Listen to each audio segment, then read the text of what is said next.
May mga tunog na kayang bumasag ng salamin at may mga tunog na kayang bumasag ng kaluluwa. Ang iyak na sumasalubong kay Lira Almario sa tarangkahan ng Hacienda de Villa ay ganoon. Hindi ito ordinaryong paggawa ng mga sanggol. Ito ay isang walang tigil. Sabay-sabay na sigaw ng 5 bata. Isang nakakabinging koro ng pighati na tila nanggagaling sa mismong lupa. Umaakyat sa mga pader na bato at bumabalot sa buong paligid. Pinunasan ni Lira ang pawis sa kanyang noo. Nararamdaman ang bigat ng luma niyang bag sa balikat at ang mas matinding bigat sa kanyang dibdib. Sa ilalim ng nakakapasong sikat ng araw sa Batangas, ang malawak na plantasyon ng tubo ay tila isang dagat ng pag-asa. Ngunit ang tunog na yon, ito ay isang babala. Ito na ang huli, sabi niya sa sarili, habang ang mga daliri niya ay nanginginig sa pagkakahawak sa rehas ng gate. Wala nang uwian. Ang alaala ng mga mapanghusgang mata sa kanilang bayan. Ang mga bulong-bulungan na sumunod sa kanya kahit saan siya magpunta ay mas masakit pa kaysa sa init ng araw. Kailangan niya ang trabahong ito. Kailangan niya ang lugar na ito para pagtaguan. Isang security guard ang nagbukas ng maliit na pinto sa gilid ng malaking gate. Walang-walang ngiti, walang salita. Tanging isang tango lang na nagsasabing sumunod siya. Habang naglalakad sila sa mahabang daanan patungo sa mansyon, lalong lumalakas ang iyak. Para itong isang alon na handa siyang lunurin. Ang ganda ng hardin, ang mga fountain na may estatwa, at ang karangyaan ng bahay ay nawalan ng kulay. Isang ginintuang hawla na puno ng kalungkutan. Sa malaking pinto ng mansyon, isang babaeng may edad na ang naghihintay. Nakasuot ito ng plansadong-plansadong uniforme ng isang house manager at ang buhok niyang may mga uban na ay nakapusod ng mahigpit na tila walang ni isang hibla ang nagkakamaling gumalaw.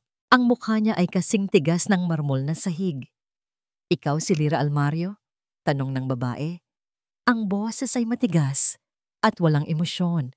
Sinuri siya nito mula ulo hanggang paa at naramdaman ni Lira na para siyang isang insektong sinusuri sa ilalim ng mikroskopyo. "Oo po. Ako po," sagot ni Lira. Pilit na pinapakalma ang kanyang boses. "Ako si Remedios. Yaya Meding na lang ang itawag mo sa akin," sabi nito. "Late ka ng 15 minutos. Hindi yun tanong. Iyon ay isang hatol." "Paumanhin po, Yaya Meding. Medyo naligaw po ako sa biyahe." Isang maliit na singhal ang kumawala sa ilong ni Yaya Meding. Ang mga dahilan ay para sa mga taong hindi kayang gawin ang kanilang trabaho. "Sumunod ka sa akin. At bilisan mo. Bawat segundo na nasasayang ay dagdag sa sakit ng ulo ng lahat dito." Tumalikod ito at nagsimulang maglakad. Ang bawat hakbang ay may bigat at awtoridad. Sumunod si Lira sa malawak na pasilyo, namangha sa mga painting sa dingding at sa naglalakihang chandelier, ngunit ang iyak mula sa itaas ay tila humihila sa kanya. Isang paalala kung bakit siya naroroon. Umakyat sila sa isang hagdanan na gawa sa narra, paikot at malawak. Sa bawat baitang, palakas ng palakas ang iyakan, hanggang sa pagdating nila sa ikalawang palapag. Ito ay halos hindi na makayanan. Tumigil sila sa harap ng isang dobleng pinto. Binuksan ito ni Yaya Meding. Ang nasa loob ay isang eksena ng maganda, ngunit magulong desperasyon. Ang nursery ay napakalaki at puno ng pinakamamahaling gamit para sa sanggol. 5 kuna na may nakaukit na disenyo, mga laruang hindi pa nagagalaw, at mga kurtinang seda. Ngunit sa gitna ng lahat ng ito, mayroong kaguluhan. 4 na ibang babaeng nakauniforme ang nagpapanik. Ang isa ay naghehele ng isang sanggol na namumula na sa kaiiyak. Ang isa ay nagtitimpla ng gatas habang nanginginig ang mga kamay. Ang 2 pa ay tila mga sundalong sumuko na sa giyera, nakaupo sa isang sulok at nakatakip ang mga tenga. At ang iyak ng 5. Sabay-sabay, walang hinto. Isang bagyo ng kalungkutan. Ano pang tinitingin-tingin mo dyan? Sigaw ni Yaya Meding kay Lira. Wala kang bayad para tumunganga. Kumuha ka ng isang bata at subukan mong patahanin. Napalunok si Lira. Ang takot ay gumapang sa kanyang lalamunan. Paano niya gagawin ang isang bagay na hindi nagawa ng apat na mas may karanasang yaya? Ngunit nang tumama ang kanyang mga mata sa isang sanggol sa pinakamalapit na kuna, isang batang lalaki na ang maliliit na kamao ay nakakuyom at ang muka ay basang-basa sa luha, may kung anong kumurot sa kanyang puso. Ang lahat ng takot niya, ang lahat ng pag-aalala para sa sarili, ay biglang naglaho. Ang nakita niya ay hindi lang isang maingay na sanggol. Nakita niya ang isang kaluluwang nasasaktan. Dahan-dahan siyang lumapit. Binaliwala niya ang masamang tingin ng ibang mga yaya. Binaliwala niya ang nanlilisik na mga mata ni Yaya Meding. Maingat niyang binuhat ang sanggol. Mainit ito at nanginginig. Isinandal niya ito sa kanyang dibdib. Hinahayaan ang maliit na ulo nito na sumiksik sa kanyang leeg. Hindi niya alam kung ano ang gagawin. Walang pumasok sa isip niya. Kaya ginawa na lang niya ang tanging bagay na alam niya. Ang bagay na ginagawa ng kanyang ina noong bata pa siya.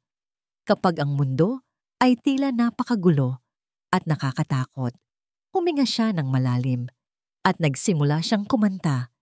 Isang lumang kundiman, isang oyaye na halos nakalimutan na niya. Ang boses niya ay hindi perpekto. Bahagya itong nanginginig sa simula. Ngunit ito ay puno ng isang bagay na matagal nang nawala sa silid na iyon. Isang tunay na damdamin ng pag-aalaga. Tulog na, bunso.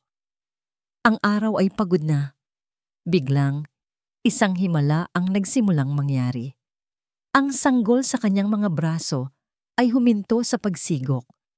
Ang maliliit na kamao nito ay dahan-dahang bumukas. Ang nanginginig nitong katawan ay nagsimulang mag-relax. Napansin ito ng ibang mga yaya. Isa-isa, tumigil sila sa kanilang ginagawa. Ang nagtitimpla ng gatas ay napahinto. Ang naghehele ay napatitig. Nagpatuloy si Lira sa pagkanta.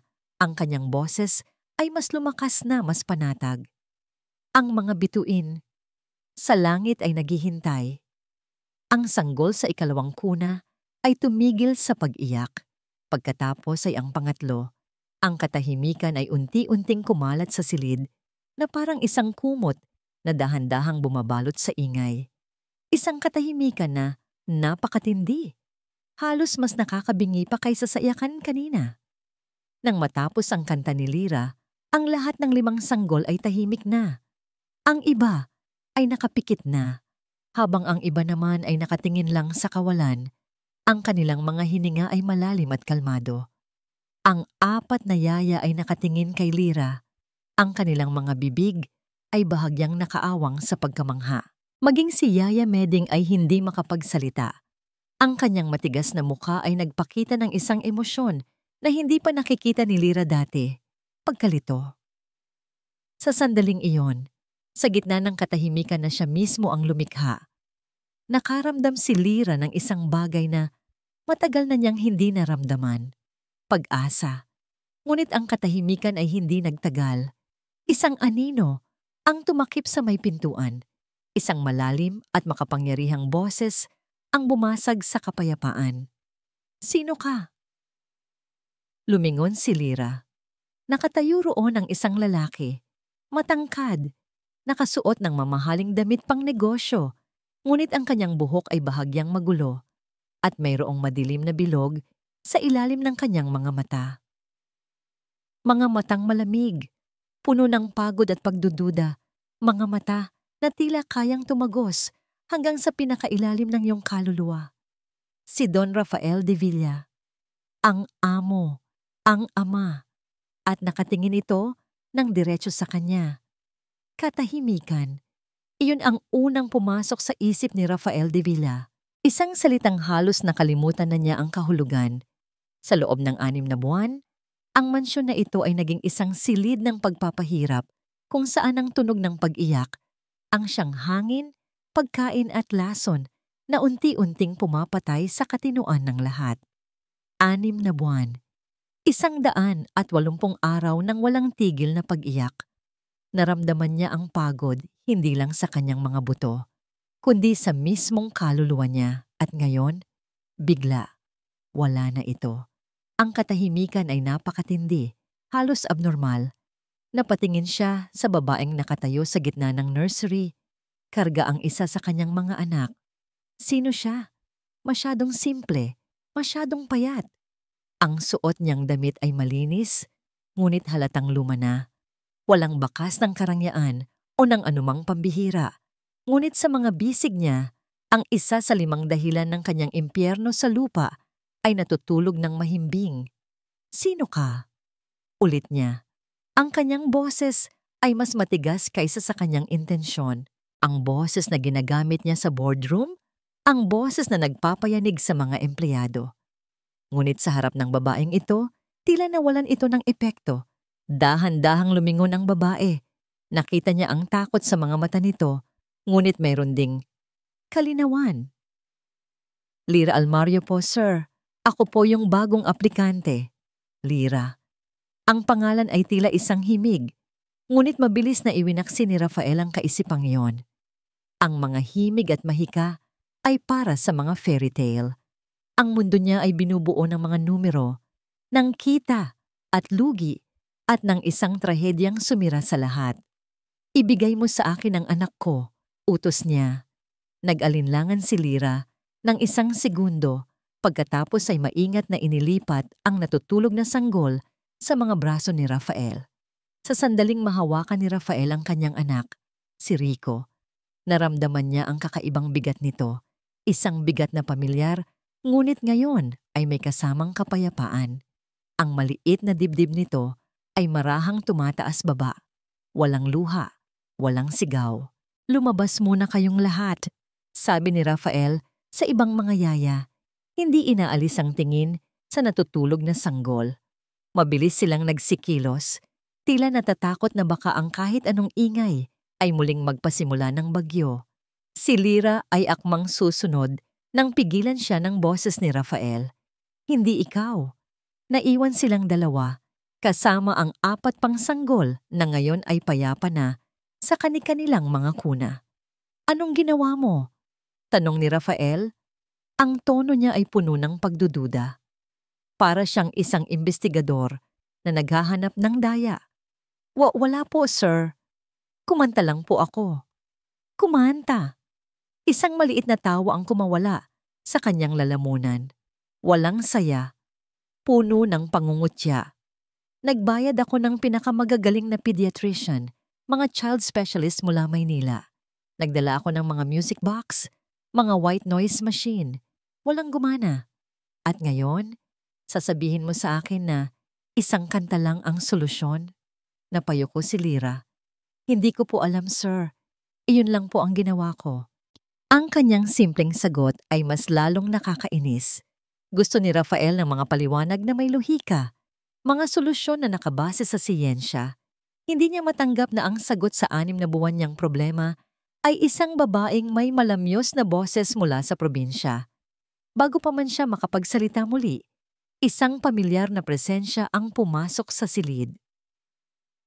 Sir Rafael, si Yaya Meding, ang babaeng naroon na bago pa man siya ipinanganak, ang haligi ng sambahayan, ang pinagkakatiwalaan niya ng higit sa sinuman. Ngunit nang makita niya ang tingin nito kay Lira, isang tingin na puno ng hinala, alam ni Rafael kung ano ang susunod na mangyayari. Yaya Meding, sabi ni Rafael, pabantayan mo muna ang mga bata. Maingat niyang ibinalik si Rico sa kuna at tumalikod. Sumunod ka sa akin, sabi niya kay Yaya Meding at naglakad palabas. Sa kanyang opisina, kung saan ang lahat ay nasa ayos at kontrolado niya, umupo si Rafael sa kanyang malaking silyang gawa sa leather at minasahe ang kanyang sentido. Ano sa tingin mo? Tanong niya. Nakapikit. Hindi ako nagtitiwala sa kanya, sir. Sagot ni Yaya Meding. Ang kanyang boses ay kalmado ngunit may diin. Masyadong perpekto masyadong mabilis. Sa panahon na ngayon, marami ang desperado. Maraming babae ang gagawin ng lahat para makapasok sa isang bahay na tulad nito. Mga babaeng may ibang motibo. Idinilat ni Rafael ang kanyang mga mata. Ang mga salita ni Yaya Meding ay tumama sa mismong kinatatakutan niya. Ang yaman ng mga Devilla ay isang sumpa. Ito ay umaakit ng mga buwitre na nag-aanyong kalapati. She just sang a song, Meding. Isang kanta na hindi nagawa ng iba. Sir, patawarin ninyo ako, pero ang buong buhay ko ay inilaan ko sa pag-aalaga sa pamilyang ito. Kilala ko ang mga taong may mabuting puso at kilala ko rin ang mga nagpapanggap lang. Nilumapit ito sa kanyang lamesa. Hayaan ninyo akong alamin ang kanyang pagkatao para na rin sa kapakanan ninyo at ng mga bata. Bumuntong hininga si Rafael. Ang pagod ay muling bumabalik. Gusto na lang niyang matapos ang araw na ito. Gusto na lang niya ng katahimikan. Gawin mo ang gusto mo, sabi niya sa wakas. Pero sa ngayon, kailangan natin siya. Kailangan ko ng katahimikan, Meding, kahit isang gabi lang. Tumango si Yaya Meding. Isang bahagyang ngiti ng tagumpay ang sumilay sa kanyang mga labi bago ito mabilis na nawala. Masusunod po, sir. Nang makaalis si Yaya Meding, muling sumandal si Rafael sa kanyang silya. Ipinilig niya ang kanyang ulo at binuksan ang monitor sa kanyang lamesa na konektado sa mga security camera ng buong mansyon. Sa isang click, lumitaw ang imahe ng nursery. Naroon si Lyra. Hindi siya nakaupo o nagpapahinga. Dahan-dahan siyang lumilipat sa bawat kuna. Inaayos ang kumot ng bawat isa sa kanyang mga anak. Maya-maya, may dinampot siyang isang maliit na lampin na nahulog at maingat na itinupi ito. Walang nakatingin sa kanya. Walang naguutos. Ginagawa niya ito ng kusa. Pinanood niya ito sa loob ng halos kalahating oras. Pinanood niya ang banayad na paggalaw ng mga kamay nito. Ang paraan ng paglakad nito na halos walang tunog para hindi makabulahog. Walang bahid ng pagkukunwari. Walang anumang masamang motibo. Ang nakikita lang niya ay isang simpleng babae na ginagawa ang kanyang trabaho ng may kalinga. Ang sinasabi ni Yaya Meding ay sumasalungat sa kanyang nakikita. At ang pagtatalo na yon sa kanyang isipan ay mas nakakapagod pa kaysa sa ingay. Pinatay niya ang monitor. Tumayo siya at bumalik sa nursery. Naabutan niya si Lyra na nakatayo malapit sa bintana. Tahimik na nakatingin sa labas. Almario, tawag niya. Humarap ito, bahagyang nagulat. Sir? Mula ngayon, sabi ni Rafael. Ang boses niya ay malamig at parang yelo. Walang bakas ng anumang emosyon na naramdaman niya kanina. Mayroon ka lang isang trabaho dito, ang panatilihin silang tahimik. Wala akong pakialam kung paano mo gagawin. Kumanta ka, sumayaw ka. Gawin mo ang kahit anong kailangan mong gawin. Basta't gusto ko ng katahimikan sa bahay na ito. Maliwanag. Nakita niya ang bahagyang sakit sa mga mata nito dahil sa kanyang mga salita. Ngunit mabilis itong napalitan ng determinasyon. Opo, sir. Maliwanag po. Tumango siya at tumalikod, pabalik sa kanyang opisina, sa kanyang mundo ng kontrol at lohika. Ngunit kahit na nakalayo na siya, hindi niya maialis sa kanyang isipan ang imahe ng babaeng iyon, isang himig sa gitna ng kanyang magulong mundo. Samantala, sa kabilang bahagi ng mansyon, sa quarters ng mga katulong, may kinuha si Yaya Meding mula sa kanyang baul. Isang lumang address book. Hinanap niya ang isang numero ng telepono ng isang matandang kaibigan sa isang maliit na bayan sa Laguna. Idinikit niya ang cellphone sa kanyang tenga. Nang may sumagot sa kabilang linya, ang kanyang boses ay mahinahon ngunit may talim. Kumusta ka na, Maring? Sabi niya. May ipapakiusap sana ako sa'yo. May kilala ka bang nagngangalang Lyra Almario dyan sa inyo? Nagkaroon ng sandaling katahimikan. Gusto kong malaman ang lahat, dagdag ni Yaya Meding. Ang kanyang mga mata ay kumikitid na parang sa isang dragon na nagbabantay ng kanyang kayamanan. Ikwento mo sa akin ang lahat tungkol sa kanya. Ang mga sumunod na araw sa Hacienda de Villa ay may sariling ritmo, isang ritmong idinidikta ng katahimikan. Para kay Lyra, ang katahimikan ay hindi isang uri ng kapayapaan, kundi isang tungkulin. Isang utos mula sa malamig na mga mata ng amo niyang si Don Rafael. Bawat umaga, siya ang unang gumigising sa mga sanggol, hindi sa pamamagitan ng pag-iyak, kundi sa pamamagitan ng isang mahinang kanta. Natutunan niyang kilalanin ang bawat isa sa kanila, hindi lang sa pangalan, kundi sa kanilang mga maliliit na sikreto. Si Rico ang pinakatahimik, ang kanyang mga mata ay tila laging nagmamasid.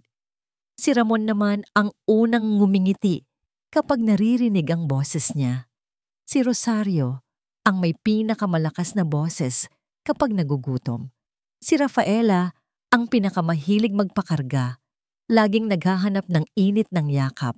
At si Raquel, ang bunso, ay laging nakatingin sa kanyang mukha na para bang sinisikap nitong kabisaduhin ang bawat linya nito. Alam niyo ba, bulong ni Lyra isang hapon habang pinapalitan niya ng diaper si Raquel. Ang nanay ko, ganito rin ang ginagawa sa akin. Kinakausap niya ako na parang malaki na ako. Isang maliit na ngiti ang sumilay sa kanyang labi.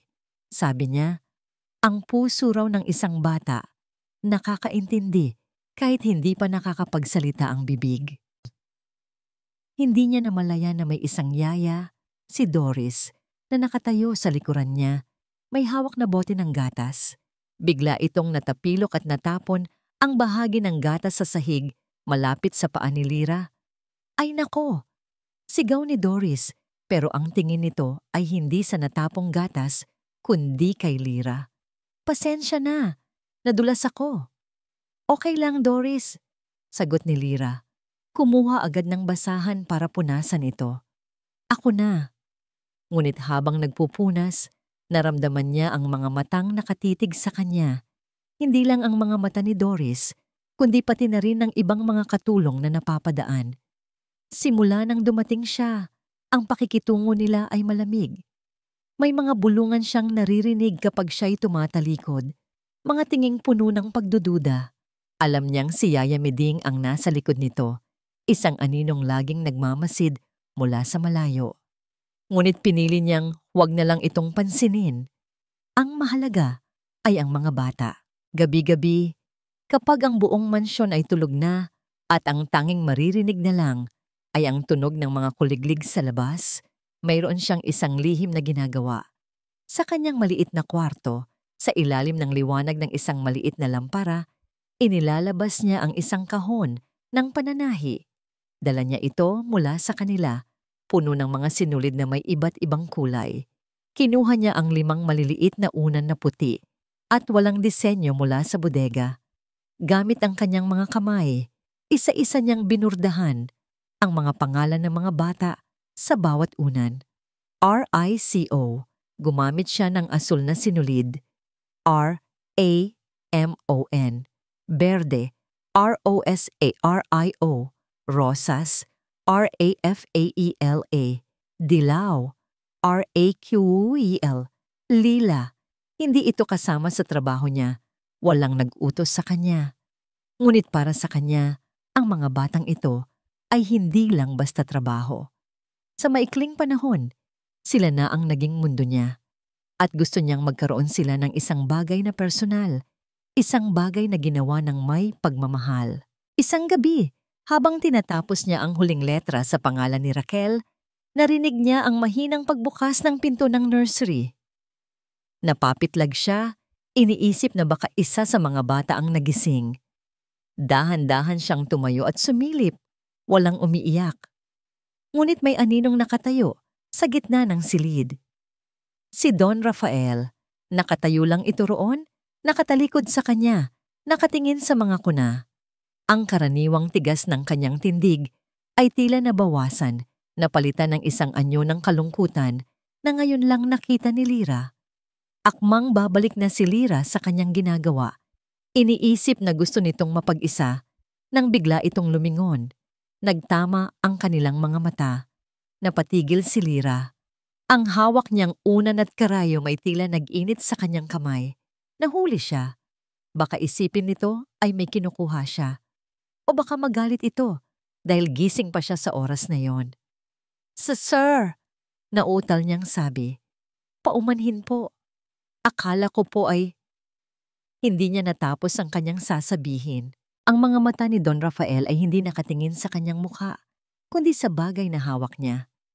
Naglakad ito palapit. Bawat hakbang nito sa tahimik na pasilyo ay umalingaw-ngaw sa pandinig ni Lyra. Tumigil ito sa mismong harapan niya. Ang tangkad nito ay tila nagbibigay ng anino sa kanya. Kinuha nito ang unan mula sa kanyang nanginginig na kamay. Tiningnan nito ang pangalang maingat niyang binurda. Ang mga daliri nitong mahahaba at malilinis, mga daliring sanay pumirma sa mga importanteng kontrata, ay marahang hinaplos ang mga letrang gawa sa sinulid. Inaasahan ni Lyra ang isang tanong na may halong hinala o isang malamig na utos, ngunit wala. Ilang segundo silang nanatili sa ganoong posisyon. Ang tanging naririnig lang ni Lyra ay ang malakas na pagkabog ng sarili niyang dibdib. Itinaas ni Don Rafael ang kanyang tingin mula sa unan at tumingin ng diretso sa mga mata ni Lyra. Sa liwanag mula sa nursery, nakita ni Lyra ang isang bagay sa mga mata nito na hindi pa niya nakita dati. Isang kislap ng hindi niya masabi kung ano. Maganda, sabi nito sa isang boses na bahagyang mas malambot kaysa sa karaniwan. Isang salita lang. Pagkatapos ay ibinalik nito ang unan sa kanya, tumalikod, at naglakad pabalik sa kadiliman ng pasilyo na parang walang nangyari. Naiwan si Lyra na nakatayo roon. Tulala. Naramdaman niya ang unti-unting pag-init ng kanyang mga pisngi. Ang salitang iyon, ang paraan ng pagkakasabi nito, ay tila isang maliit na bato na inihagi sa isang tahimik na lawa, lumilikha ng mga alon sa kanyang puso. Samantala, sa kabilang dako ng mansyon, sa opisina ni Yaya Meding, binuksan nito ang isang sobrang kakadating lang sa kuryo. Kulay brown ito at walang pangalan ng nagpadala. Sa loob, mayroong isang piraso ng lumang dyaryo, naninilaw na at tupi-tupi. Maingat niya itong binuklat. Isang larawan ng isang mas batang Lyra Almario ang nakalimbag doon.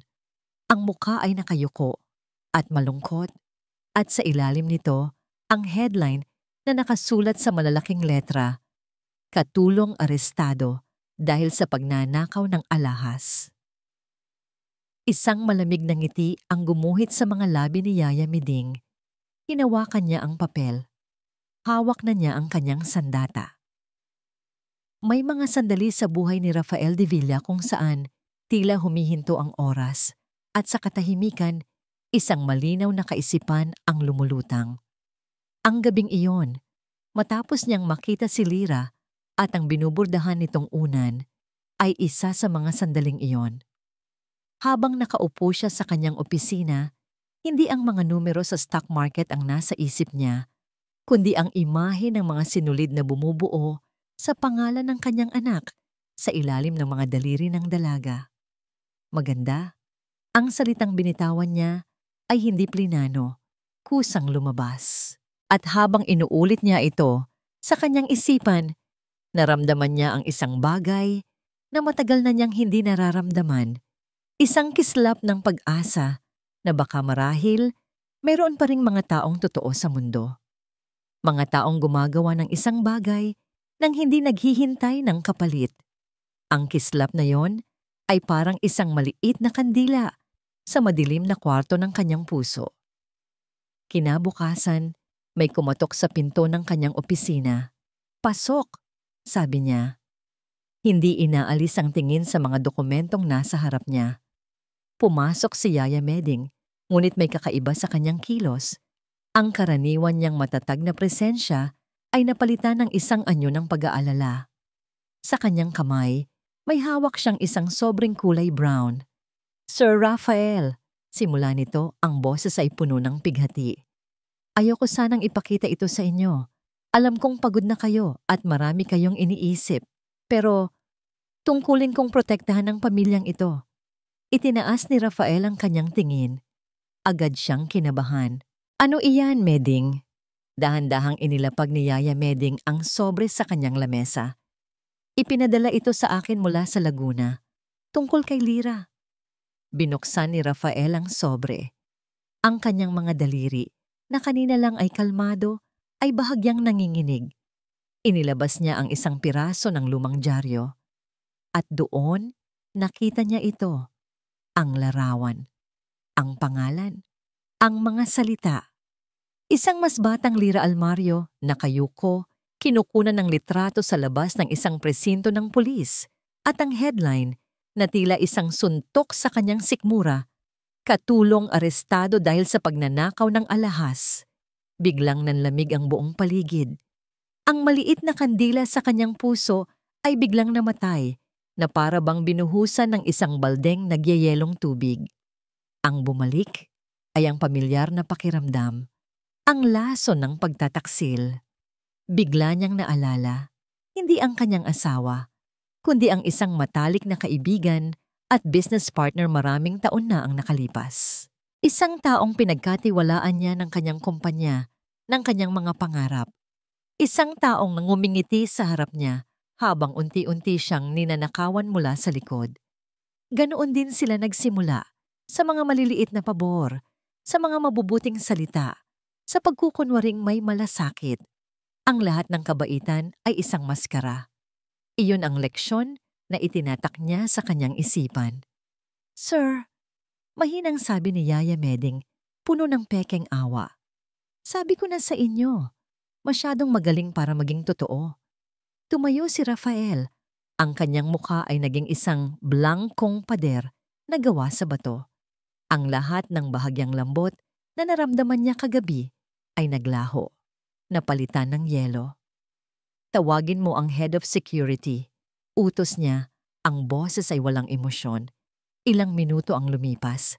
Sa maliit na kwarto ni Lira, 3 tao ang pumasok habang siya ay nasa nursery. Si Rafael, si Yaya Meding, at ang security head. Halugugin ninyo ang lahat ng gamit niya, sabi ni Rafael. Ang kanyang mga mata ay madilim. Ang mga gamit ni Lira ay kakarampot lang. Isang maliit na maleta na puno ng mga lumang damit. Ilang libro. Isang picture frame na may kupas na larawan ng kanyang mga magulang. At ang kahon ng pananahi. Binuksan ito ng security head. Sa loob, mga sinulid, karayom, at ang 4 pang una na hindi pa tapos bordahan. Walang alahas. Walang anumang mamahalin. Walang anumang nakaw. Wala po, sir, sabi ng security head. Tumingin si Rafael sa paligid ng simple at malinis na kwarto. Imbis na makaramdam ng ginhawa, mas lalo lang siyang naguluhan. Kung magnanakaw siya, nasaan ang ebidensya? O baka sadyang magaling lang siyang magtago. Ang kawalan ng ebidensya ay hindi nagpatunay ng kanyang pagiging inosente. Para kay Rafael, nagpatunay lang ito na baka mas tuso ang babaeng ito kaysa sa inaakala niya. Hapon na nang magkasalubong sila sa pasilyo. Si Rafael ay papunta sa kanyang opisina. Ang isip ay gulong-gulo. Si Lira naman ay may dalang isang baso ng tubig. Nang makita siya ni Lira, isang maliit na ngiti ang sumilay sa labi nito. Ang parehong ngiti na nagparamdam sa kanya ng kakaibang init kagabi. Ngunit ngayon, ang nakikita na lang niya ay isang pagkukunwari. Napansin ni Lira ang madilim na aura sa paligid niya, ang bigat sa kanyang mga balikat. Ang ngiti nito ay napalitan ng pag-aalala. Okay lang po ba kayo, sir? Tanong nito. Ang boses ay puno ng sinserong pag-aalala. Mukha po kayong pagod. Ang tanong na yon, na puno ng kabaitan, ang siyang nagtulak sa kanya sa sukdulan. Paano? Paano niya nagagawang magpanggap ng ganito kahusay? Paano niya nagagawang tumingin sa kanya nang may ganoong klaseng mga mata? Malinaw at walang bahid ng kasinungalingan. Ang pagkalito ay naging galit. Isang malamig na galit na kailangan niyang kontrolin. Huminto siya sa paglalakad. Tinitigan niya ito ng diretso. Ang kanyang mga mata ay parang 2 piraso ng yelo. Nakita niya ang pagkalito sa mukha ni Lyra dahil sa biglaang pagbabago ng kanyang ugali. "Almario," sabi niya, ang bawat salita ay mabigat at may diin. "Po, sir?" Mula sa araw na ito, deklara niya, ang boses ay kasing lamig ng hangin sa hating gabi. "Hindi ka maaaring pumasok sa opisina ko nang walang pahintulot mula sa akin." Napatulala si Lyra, ang kanyang bibig ay bahagyang bumukas. Ang sakit at pagkalito ay malinaw na gumuhit sa kanyang mukha. Hindi niya maintindihan kung ano ang kanyang nagawa. Hindi na hinintay ni Rafael ang kanyang sagot. Tinalikuran niya ito at nagpatuloy sa paglakad. Isinasara, hindi lang ang pinto ng kanyang opisina, kundi pati na rin ang anumang maliit na siwang na binuksan ng dalaga sa pader na matagal na niyang itinayo sa paligid ng kanyang puso. Ang utos ni Don Rafael ay parang isang pader na yelo na biglang itinayo sa pagitan nila. Hindi ito nakikita, ngunit ramdam na ramdam ni Lyra ang lamig nito sa bawat sandali. Hindi na siya nito tinitingnan sa mata. Ang mga pag-uusap nila ay naging maikli at formal, laging tungkol sa mga bata at wala ng iba. Ang munting init na naramdaman niya noong gabing nakita nito ang kanyang binurdahan ay ganap ng naglaho na para bang isa lang iyong panaginip. Nasasaktan si Lyra. Hindi niya maintindihan kung ano ang kanyang nagawa. Binalik-balikan niya sa kanyang isipan ang bawat kilos, bawat salita, ngunit wala siyang makitang dahilan. Kaya't ibinuhos na lang niya ang lahat ng kanyang atensyon sa mga bata, ang 5 anghel na naging kanlungan niya sa malamig na mansyon na iyon. Ang katahimikan sa Hacienda de Villa ay naging isang marupok na bagay. At isang gabi, nabasag ito. Isang matinis na iyak ang gumising sa kalaliman ng gabi. Ngunit hindi ito ang karaniwang iyak ng isang sanggol na nagugutom. May kasama itong takot. Isang sigaw na tumagos sa puso ni Lyra. Mabilis siyang bumangon mula sa kanyang kama at tumakbo palabas, patungo sa nursery. Ang naabutan niya ay isang eksena ng purong sindak. Si Doris, ang yaya na naka-duty, ay sumisigaw habang nakaturo sa kuna ni Rico. "Tulong! Tulong! Si Rico!" Nagsilabasan ng ibang mga katulong, kasama na si Yaya Meding. Ngunit lahat sila ay tila naparalisa sa takot. Si Rico, ang maliit niyang katawan, ay naninigas at nanginginig ng sabay. Ang kanyang mga mata ay nakatingala at ang kanyang mga labi ay nagsisimulang mangitim, lagnat. Isang napakataas na lagnat na nagdulot ng kumbulsyon. Habang ang lahat ay nagkakagulo, isang kakaibang kalma ang bumalot kay Lyra. Ang alaala ng kanyang nakababatang kapatid na minsan ding sinumpong ng ganito ay biglang bumalik. Alam niya ang gagawin. "Huwag ninyong hawakan." Sigaw niya. Ang kanyang boses ay may awtoridad na ikinagulat ng lahat, pati na rin ng kanyang sarili. Mabilis siyang lumapit sa kuna. "Doris, kumuha ka ng maligamgam na tubig at bimpo. Bilis. Yaya Meding, itabi ninyo ang lahat ng unan at matitigas na bagay sa paligid niya." Ang kanyang mga utos ay malinaw at direkta, na para bang isa siyang general sa gitna ng giyera.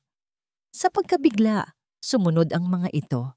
Maingat na inihiga ni Lyra si Rico sa kanyang tagiliran para hindi ito mabulunan. Hinubad niya ang makapal na damit nito para lumabas ang init. Nang dumating ang bimpo, marahan niyang pinunasan ang noo, leeg, at mga singit ng bata. Iniiwasan ang malamig na tubig na maaaring lalong makapagpalala sa sitwasyon. "Tumawag kayo ng doktor," sigaw ni Yaya Meding, nanginginig habang hawak ang cellphone. Sa gitna ng kaguluhan, bumukas ang pinto. Si Don Rafael, nakasuot lang ng pantulog. Ang mukha ay nagpapakita ng takot na hindi pa nakikita ni Lyra dati. Ang malamig at kontroladong CEO ay nawala. Ang nasa harap niya ngayon ay isang ama na natatakot para sa buhay ng kanyang anak. Anong nangyayari? Sigaw nito. Nang makita nito ang kalagayan ni Rico, namutla ito. Akma itong lalapit para buhatin ang bata. "Wag po, sir." Mabilis na sabi ni Lyra. Ang kanyang mga mata ay hindi umaalis kay Rico. "Hayaan lang po muna natin siya. Matatapos din po ito." Sa kauna-unahang pagkakataon, nakita ni Rafael si Lyra, hindi bilang ang babae sa dyaryo, hindi bilang ang yaya na pinaghihinalaan niya, kundi bilang ang tanging taong kalmado at may kontrol sa sitwasyon. Nakita niya ang determinasyon sa mukha nito, ang kahusayan sa bawat galaw nito. Ilang sandali pa, ang panginginig ni Rico ay unti-unting huminto. Napalitan ito ng isang malalim na paghinga at isang mahinang pag-iyak. Sakto namang dumating ang doktor ng pamilya. Matapos suriin si Rico, lumingon ito kay Lyra. Sino ang nag-asikaso sa kanya? Siya po. Turo ni Yaya Meding. Tumango ang doktor. Magaling. You did the right thing. Ang tamang first aid ang nagligtas sa kanya mula sa mas malalang komplikasyon. Isang kolektibong buntong hininga ng ginhawa ang kumalat sa silid. Ngunit si Lyra ay hindi pa rin umalis sa tabi ng kuna. Kahit na bumaba na ang lagnat ni Rico, nanatili siya roon. Hinawakan niya ang maliit na kamay ng bata at nagsimulang humimig ng isang pamilyar na "Oyayi." Ang kanyang boses ay isang mahinang bulong na puno ng kalinga. Ang lahat ay nagsialisan. Iniwan si Rafael, ang doktor, at si Lyra. Nakatayo lang si Rafael sa isang sulok, tahimik na nagmamasid. Pinanood niya si Lyra habang kinakantahan nito ang kanyang anak. Pinanood niya kung paano nito hinahaplos ang buhok ni Rico.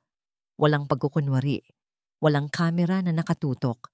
Ito ay puro at totoong pag-aalaga. At sa sandaling iyon, ang pader na yelo sa puso ni Rafael ay nagsimulang magkaroon ng lamat.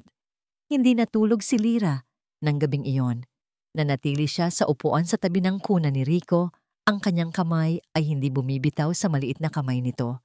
Kinabukasan, nagising siya sa liwanag ng araw na tumatama sa kanyang mukha. Naninigas ang kanyang leeg at likod. Ang una niyang ginawa ay tingnan si Rico. Mahimbing na itong natutulog, normal na ang paghinga. May isang kumot na nakabalot sa kanyang mga balikat. Isang kumot na hindi niya naaalalang inilagay doon. Itinaas niya ang kanyang tingin. Nakatayo sa may pintuan si Don Rafael, bihis na para sa trabaho.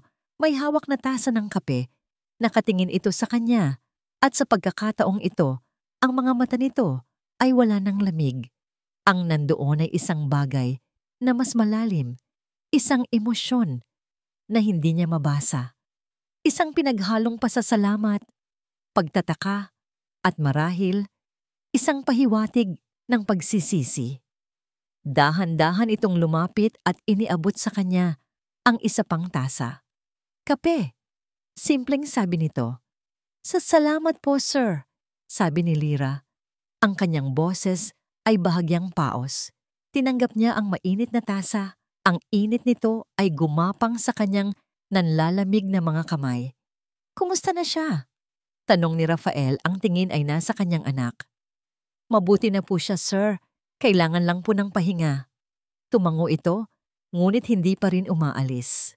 May gusto itong sabihin, ngunit tila hindi mahanap ang mga tamang salita. Nanatili silang tahimik ng ilang sandali, umiinom ng kape. Habang ang sikat ng araw ay unti-unting pinupuno ang silid, biglang bumukas ang pinto at pumasok si Yaya Meding. "Sir, nakaredy na po ang almusal ninyo.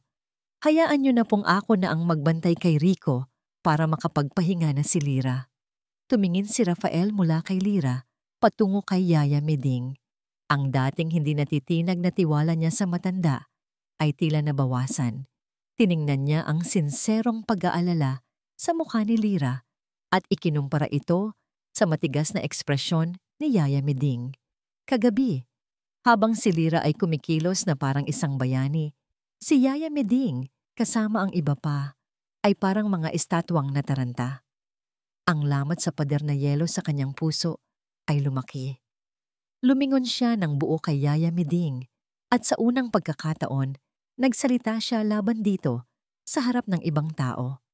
Ang kanyang boses ay kalmado, ngunit may bigat na hindi maipagkakaila. Sa susunod, Meding, sabi niya, ang kanyang mga mata ay matalim.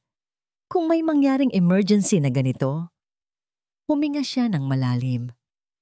Ang unang taong dapat mong tawagin ay si Lyra, hindi ako. Naiintindihan mo? Ang mukha ni Yaya Meding ay hindi maipinta. Isang mabilis na kislap ng pagkabigla at galit ang dumaan sa kanyang mga mata bago ito napalitan ng karaniwan niyang blangkong maskara. Napayuko ito, ngunit ang kanyang mga kamao sa gilid ay bahagyang kumuyom. Opo, sir. Naiintindihan ko po. Tumango si Rafael at sa huling pagkakataon, tumingin kay Lyra. Isang tingin na puno ng mga salitang hindi niya masabi. Pagkatapos ay tumalikod na ito at umalis. Iniwan ang isang nakakabinging katahimikan sa pagitan ng dalawang babae. Isang babaeng binigyan ng kapangyarihan at isang babaeng naramdamang nawawalan na siya nito. Ang desisyon ni Rafael na panigan si Lyra laban kay Yaya Meding ay hindi lang isang simpleng utos. Ito ay isang lindol na yumanig sa pundasyon ng Hacienda de Villa, isang pagbabago sa kapangyarihan na ramdam ng lahat. Para kay Rafael, ito ay isang hakbang palabas sa dilim. Ang pagtingin niya kay Lyra ay hindi na nababahiran ng dumi mula sa lumang dyaryo. Ang nakikita na lang niya ay ang babaeng nagligtas sa kanyang anak. Ang babaeng may mga kamay na kayang magborda ng pagmamahal sa isang simpleng unan. At ang babaeng nagdala ng himig ng kapayapaan sa kanyang tahanan. Ang tiwala ay isang dayuhang pakiramdam para sa kanya, ngunit unti-unti, hinahayaan niya itong pumasok. Isang gabi, naabutan niya ang sarili na nagtatrabaho hanggang hating gabi sa malawak na dining hall. Ayaw niyang magkulong sa opisina. Ang katahimikan ng buong bahay ay mas nakakapagpakalma sa kanya. Isang anino ang dumaan sa may pinto. Si Lyra, may dalang isang tray. Sir, mahinang sabi nito. Hindi pa po kayo kumakain. Nagpainit po ako ng sabaw. Akmang ilalapag nito ang tray sa isang mesang panggilid, ngunit pinigilan siya ni Rafael. Dito ka, sabi niya. Itinuturo ang silyang nasa tapat niya sa mahabang lamesa. Saluhan mo ako, nagulat si Lyra. Pero sir, hindi iyon pakiusap, Lyra. Iyon ay utos, sabi niya. Ngunit sa pagkakataong ito, may bahagyang lambot sa kanyang boses. Walang nagawa si Lyra kundi umupo. Ang katahimikan sa pagitan nila ay hindi na kasing bigat ng dati. Mayroon itong bahid ng hiya, ng pag-aalinlangan, ngunit hindi na malamig. Habang kumakain sila, tinanong niya ito ng mga bagay na hindi niya naisip itanong dati. Taga saan ka nga ulit sa Laguna? Ano ang trabaho ng mga magulang mo? Ikinuwento ni Lyra ang tungkol sa kanyang simpleng buhay, ang kanyang amang magsasaka, ang kanyang inang may maliit na karinderya. Sa bawat salita niya, lalong lumalabo ang imahe ng babae sa dyaryo. Paano ang isang babaeng lumaki sa ganitong kapayakan at pagmamahal ay magiging isang magnanakaw? Ang hindi pagkakatugma ng dalawang imahe ay lalong gumugulo sa isip ni Rafael. Sa kabilang dako ng mansyon, sa kusina, ang lason ay nagsisimula ng kumalat. Naabutan ni Yaya Meding si Manang Celia, ang matandang kusinera na nagliligpit. Ang mukha ni Yaya Meding ay puno ng pinaghalong lungkot at pag-aalala. Nako, Celia, simula nito, ang boses ay parang isang bulong. Hindi ako mapakali. Bakit, Meding? Dahil ba sa nangyari kay Sir Rico? Tanong ng kusinera. Hindi lang yon. Huminga ng malalim si Yaya Meding na parang may mabigat na pasanin. Nag-aalala ako para kay Sir Rafael. Masyado siyang mabait. Masyadong mapagtiwala. Ano ang ibig mong sabihin? Yung si Lyra. Sabi ni Yaya Meding, lumapit na parang may ibubulong na isang malaking sikreto. Wala naman sanang problema. Mabait naman siyang bata. Pero May ipinadalang sulat sa akin mula sa bayan nila. May dati pala siyang kaso. Pagnanakaw. Nanlaki ang mga mata ni Manang Celia. Ano? Shhh! Mabilis na saway ni Yaya Meding. Huwag kang maingay. Ayokong makarating ito kay Sir. Ayokong madagdagan pa ang stress niya. Sinasabi ko lang ito sa'yo para mag-ingat tayo. Para protektahan natin ang pamamahay na ito. Mahirap na. Baka mamaya, kung ano na ang mawala dito. Ang mga salita na binalot sa kunwaray pag-aalala ay tumarak na parang mga buto. At tulad ng mga buto, nagsimula itong mag-ugat at kumalat. Kinabukasan, naramdaman agad ni Rafael ang pagbabago. Nakita niya kung paano biglang nagbubulungan ang mga katulong kapag dumadaan si Lyra. Nakita niya kung paano ito aksidenteng nababangga sa pasilyo. Isang umaga, nakita niya mula sa bintana ng kanyang opisina na si Lyra ang pinagdidilig ng buong hardin sa ilalim ng tirik na araw. Isang trabahong hindi naman para sa kanya at nakita niya ang sakit sa mga mata ni Lyra kahit pilit niya itong tinatago sa likod ng isang matapang na ngiti. Isang hapon, hindi na niya natiis. Hinintay niyang dumaan si Lyra sa isang tahimik na pasilyo at hinarang niya ito. Sino? Tanong niya. Ang kanyang boses ay mahinahon, ngunit may bigat ng galit. Po, sir?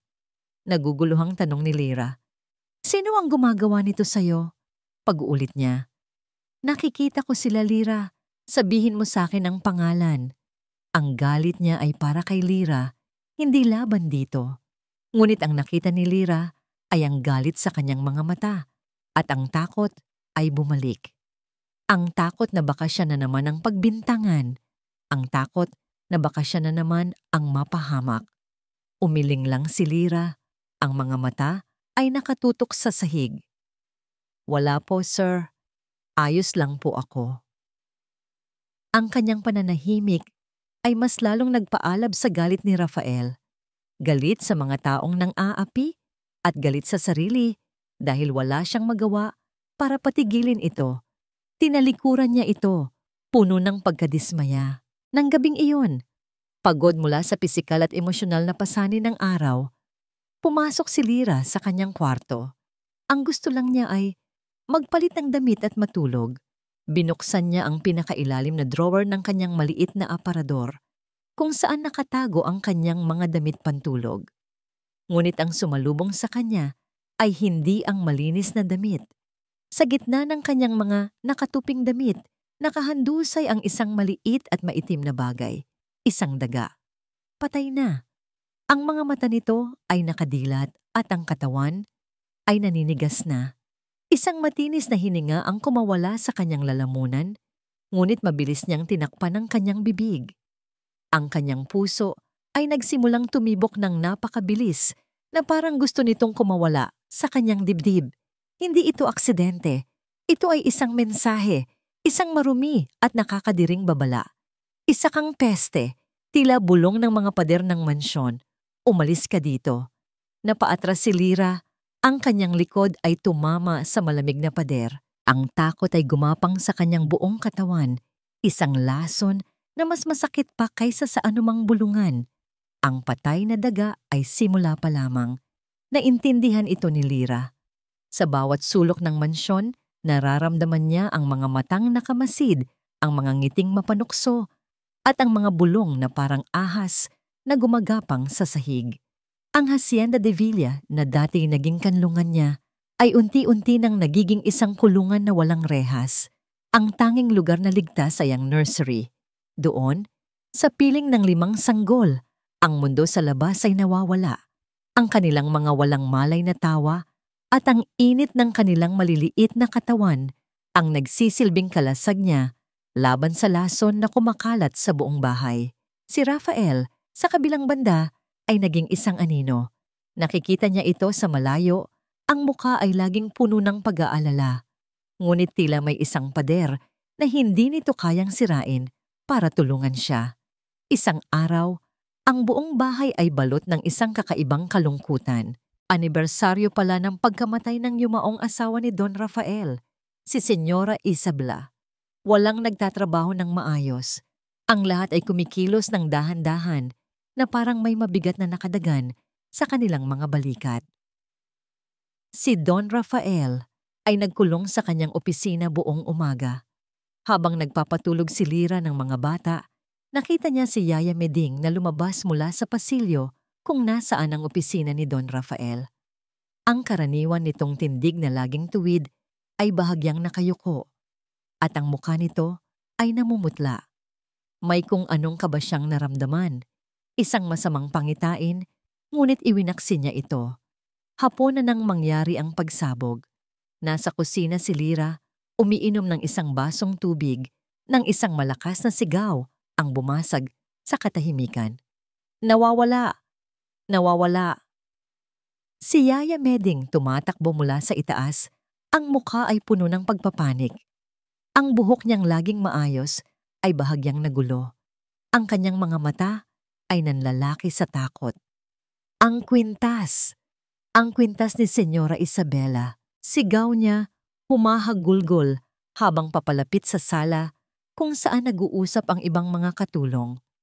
Ang paborito niyang kwintas na diamante, tiningnan ko sa kahadiyero, sa opisina ni Sir para sana linisin pero wala na doon.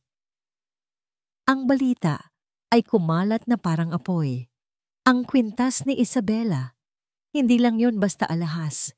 Iyon ay isang sagradong bagay sa pamilya de Villa, isang alaala ng yumaong asawa na labis na pinahahalagahan ni Don Rafael. Kasabay ng pagkalat ng balita ay ang paglabas ni Don Rafael mula sa kanyang opisina. Ang mukha niya ay madilim na parang isang paparating na bagyo. Anong kaguluhan ito? Sir! Salubong ni Yaya Meding, umiiyak. Sir Rafael, ang kwintas po. Nawawala. Ang mga mata ni Rafael ay nag-apoy. Tumingin siya sa paligid, sa mga mukha ng kanyang mga tauhan na puno ng pagkabigla at takot. Ang kanyang tingin ay huminto kay Lira. Isang segundo lang. Ngunit sa segundong yon, nakita ni Lira ang pagbabalik ng dati niyang pagdududa. Isang multo na bumangon mula sa libingan. Ang puso ni Lira ay nagsimulang tumibok ng mabilis. Hindi maari. Walang lalabas sa mansyon na ito. Utos ni Rafael. Ang kanyang boses ay nanginginig sa pinipigilang galit. Security, halughugin ninyo ang bawat kwarto. Lahat. Ang kanyang mga salita ay isang hatol. Isang lambat na inihagis para hulihin ang lahat. At alam ni Lira, sa kaibuturan ng kanyang puso, na siya ang target nito. Pinatawag ang lahat ng katulong sa sala. Isa-isang pinasok ng mga security guard ang kanilang mga kwarto. Ang tensyon ay halos nahihipo. Ang bawat isa ay nakayuko. Hindi makatingin sa isa't isa. Nagsimula sila sa kwarto ng mga driver, pagkatapos ay sa kusina, hanggang sa umabot sila sa mga silid ng mga kasambahay. Dumating ang pagkakataon ni Lira. Pinangunahan ni Yaya Meding ang mga security guard papunta sa kanyang maliit na silid. Sumunod ang mga matang mapanghusga ng ibang mga katulong. Ang kwarto ni Lira ay simple, madaling halughugin. Tiningnan nila ang ilalim ng kama, ang loob ng unan, walang nakita. Nang bubuksan na sana ng guard ang aparador, pinigilan ito ni Yaya Meding. Ako na, sabi nito. Baka sabihin pa ay tinamnan natin siya. Ang kanyang mga salita ay puno ng kabanalan, ngunit ang kanyang mga mata ay may kakaibang kislap. Binuksan niya ang aparador, kinalkal ang mga damit. Pagkatapos, ang kanyang tingin ay napunta sa isang maliit na baul na gawa sa kahoy sa sahig. Ang baul kung saan itinatago ni Lira ang mga gamit na bigay pa ng kanyang ina. Ano ito? Tanong ni Yaya Meding. Mga personal na gamit ko lang po. Nanginginig na sagot ni Lira. Dahan-dahang yumuko si Yaya Meding at binuksan ang takip ng baul. Sa loob, may mga lumang sulat, isang rosaryo, at ang kupas na litrato ng kanyang mga magulang. Ipinasok ni Yaya Meding ang kanyang kamay, kinapa ang ilalim, at pagkatapos, itinaas niya ang kanyang kamay. Mula sa kanyang mga daliri, kumislap ang isang bagay. Isang bagay na sumilaw sa ilalim ng ilaw ng bombilya.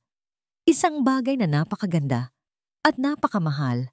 Isang bagay na hindi nararapat sa isang lugar na tulad nito. Ang kwintas na diamante, isang kolektibong singhap ang narinig mula sa mga nasa labas ng pinto. Ang mundo ni Lyra ay gumuho. Ang lahat ng tunog ay nawala. Ang nakikita na lang niya ay ang kumikinang na kwintas sa kamay ni Yaya Meding at ang mga mukha ng mga taong nakatingin sa kanya. Mga mukhang puno ng galit, pandidiri at tagumpay. Isang magnanakaw. Ang salitang yon ay umalingaw-ngaw sa kanyang isipan.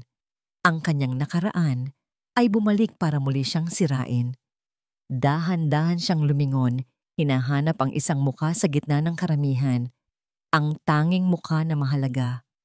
Nakita niya si Don Rafael, nakatayo sa may pintuan. Ang mukha nito ay walang emosyon, ngunit ang kanyang mga mata ay puno ng isang digmaan. Isang digmaan sa pagitan ng nakita nitong kabutihan at ng ebidensyang nasa harap niya ngayon. Ang mga luha ay nagsimulang mamuo sa mga mata ni Lyra. Ang kanyang lalamunan ay tila may nakabara. Pilit niyang pinakawalan ang mga salitang kailangan niyang sabihin, ang tanging depensa na meron siya. "Sir," bulong niya. Ang kanyang boses ay basag at halos hindi marinig. Hindi po ako." Hindi niya natapos. Dahil si Don Rafael de Villa, ang lalaking unti-unti niyang pinagkakatiwalaan, ang lalaking nagbigay sa kanya ng isang tasa ng kape at isang kumot ng pag-aalala, ay dahan-dahang tumalikod at naglakad palayo. Iniwan siya sa gitna ng mga akusasyon at ng kumikinang na kasinungalingan. Ang pagtalikod kay Lyra ay ang pinakamabigat na bagay na ginawa ni Rafael sa buong buhay niya. Bawat hakbang palayo sa kwartong yon, palayo sa mga matang puno ng luha at pagtataka, ay parang isang suntok sa kanyang dibdib. Nagkulong siya sa kanyang opisina. Ang katahimikan na dati niyang inaasam ay bumalik, ngunit sa pagkakataong ito, hindi ito mapayapa. Ito ay mabigat, nakakabingi, at puno ng akusasyon. Ang kanyang utak ay sumisigaw ng isang salita, ebidensya. Nandoon ang dyaryo, nandoon ang kwintas. Ang dalawang bagay na yon ay magkakonekta, isang malinaw na pattern. Isang magnanakaw ay palaging isang magnanakaw. Ang lohika ay simple, ang katotohanan ay masakit. At ang puso niya, pinilit niyang huwag itong pakinggan. Ang puso niya ay nagtatanong, paano nagkasya ang isang napakalaking kwintas sa ilalim ng maliit na baul na hindi niya napansin? Bakit siya magnanakaw sa mismong araw ng anibersaryo ng pagkamatay ni Isabela? Bakit ang babaeng nagligtas sa buhay ng anak niya ay gagawa ng isang bagay na sisira sa lahat? Ngunit ang mga tanong na yon ay nalunod sa ingay ng katotohanan na mas madaling paniwalaan. Nilinlang siya muli. Ang babaeng nagborda ng unan, ang babaeng umawit sa kanyang mga anak, ang babaeng nagbigay ng kape sa kanya. Lahat iyon ay isang napakagaling na pag-arte. Isang palabas para makuha ang tiwala niya, para makapasok sa kanyang buhay, at sa huli, para magnakaw. Tumayo siya, ang kanyang mga kamao ay nakakuyom. Ang sakit ng pagtataksil ay mas matindi kaysa sa sakit ng kalungkutan. At ang tanging lunas sa pagtataksil ay ang mabilis na pagputol. Pumasok si Yaya Meding sa opisina nang hindi kumakatok. Ang kanyang mukha ay puno ng matuwid na galit. Ngunit sa ilalim nito, merong isang malamig na kasiyahan. "Sir," sabi nito, ang boses ay matatag. "Ano po ang gagawin natin? Tatawag na po ba ako ng pulis?" Ito na ang pangalawang beses niya. Ayon sa dyaryo, pulis. Ang salita ay tumama kay Rafael. Ipakulong siya? Ang babaeng yon? Sa kabila ng lahat, hindi niya kaya. Hindi, sagot niya. Ang boses ay pagod. Hindi na kailangan ng iskandalo. Gusto ko lang siyang mawala. Nag-aalangan si Yaya Miding.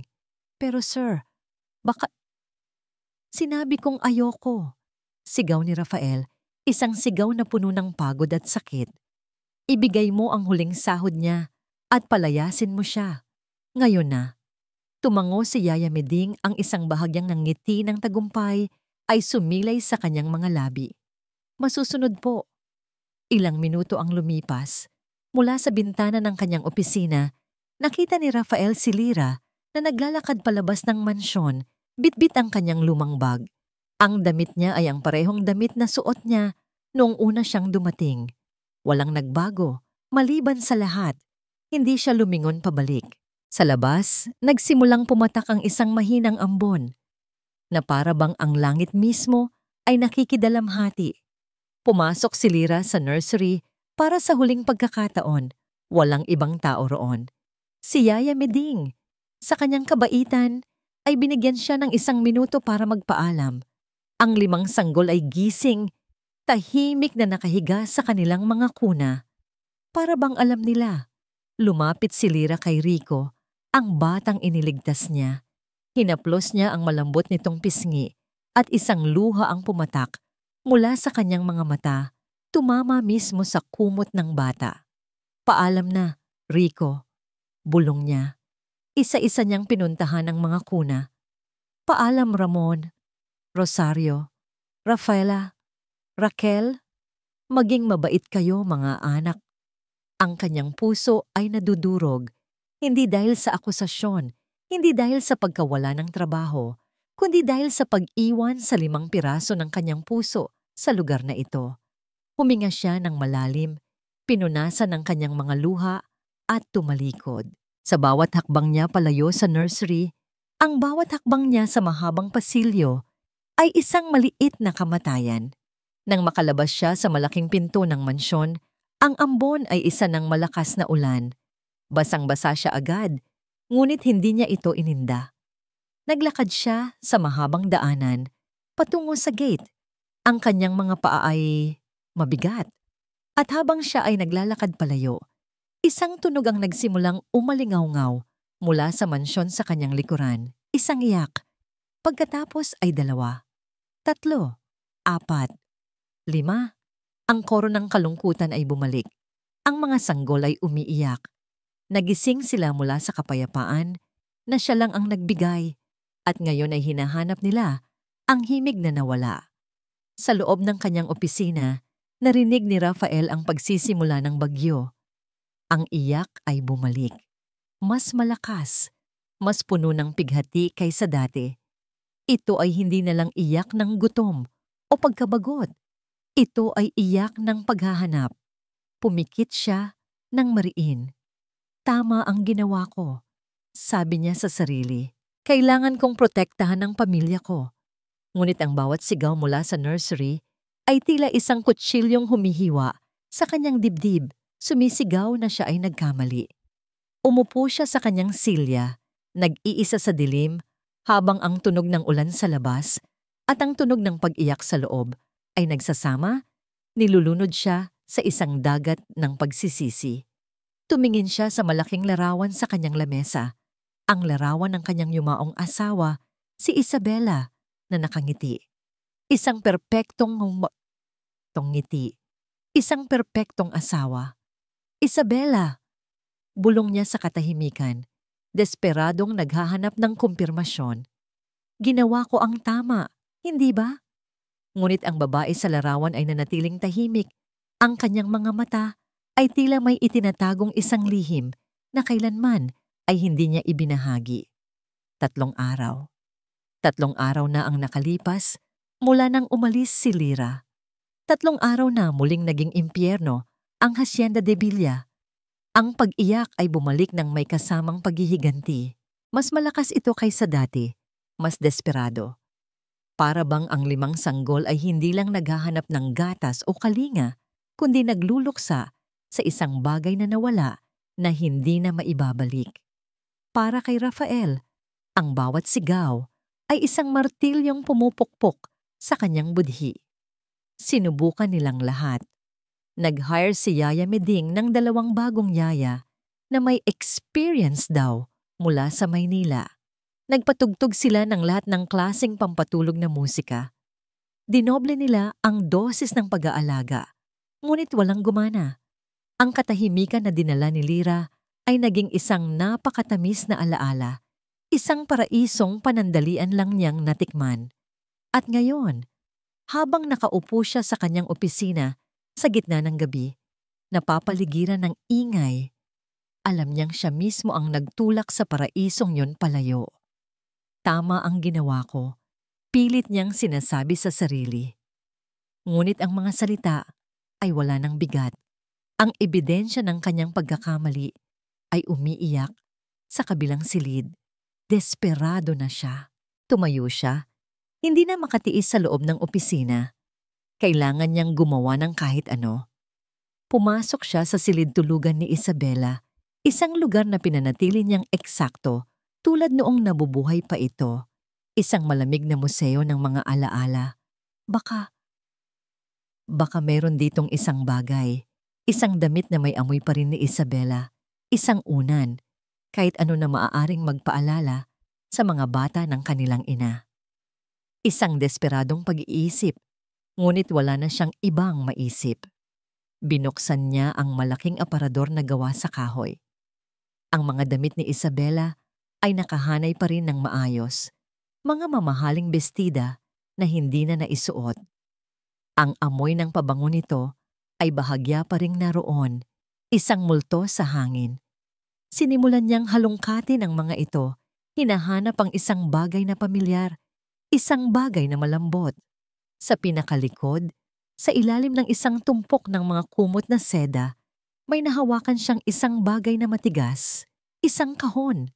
Hindi ito malaki. Gawa ito sa simpleng kahoy, walang anumang palamuti. Hindi niya ito naaalalang nakita dati. Sa kanyang pagkakaalam, ang lahat ng alahas at mahahalagang gamit ni Isabela ay nasa bangko o nasa kaha de yero. Dinala niya ang kahon sa ibabaw ng kama. Dahan-dahan niyang itinaas ang takip.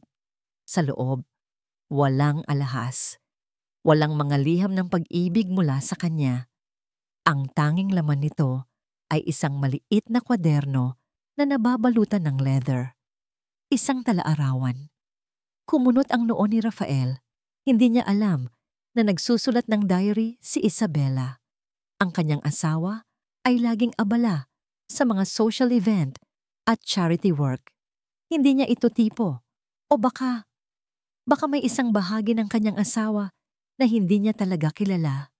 Umupo siya sa gilid ng kama at binuklat ang talaarawan. Ang sulat kamay ni Isabela ay maganda at bilugan, tulad niya. Ang mga unang pahina ay tungkol sa mga party, sa mga bagong damit, sa mga kaibigan, mga bagay na alam na niya. Ngunit habang lumilipat siya sa mga pahinang mas malapit sa petsa ng kanyang pagbubuntis, nagsimulang magbago ang tono.